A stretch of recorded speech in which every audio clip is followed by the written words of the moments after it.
একটা ডিম পাউরুটি বানাতে তুমি 1 ঘন্টা টাইম লাগালে, কত টাইম লাগালে বলো ডিম পাউরুটি বানাতে? মানে সন্ধেবেলায় 6টার সময় খাবো, সেটা 9টার সময় খাচ্ছি। সময় লাগবে না? সময় লাগে কারোর ডিম পাউরুটি বানাতে? বাড়িতে না রুটি আছে না ডিম আছে। কতক্ষণ লাগে গো আনতে? আরে পাউরুটি আর ডিম আনতে কতক্ষণ লাগে? নিচেই তো দোকান। দোকানে গেলাম তো, ও তোমার পাউরুটি নেই, ডিম আছে, ও দোকানে ডিমটা না ভালো না। তুমি কি করে বুঝলে ও দোকানে ডিমটা ভালো না? ভালো মুরগি দেয় না ডিমটা।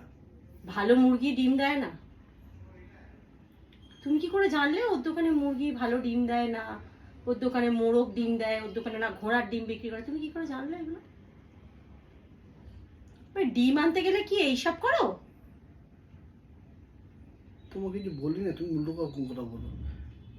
ওই দোকান মুরগিটা তো ভালো নয়, মানে আমার মানে হচ্ছে মুরগি ডিমটা ভালো না, সেটাই আমি বলছি তোমাকে। তুমি এত মানে তুমি কারোর সাথে ওখানে আড্ডা মারছিলে রাস্তায়, সময়টা দেরি হয়ে গেছে, এখন এসে আমাকে মুরগির ডিম ভালো না, মুরগি ভালো ছিল না, মুরগি ভালো ডিম দেয়নি, মোরগে ডিম দিয়েছে, ঘোড়ার ডিম বিক্রি করছিল, এইসব বোঝাচ্ছ।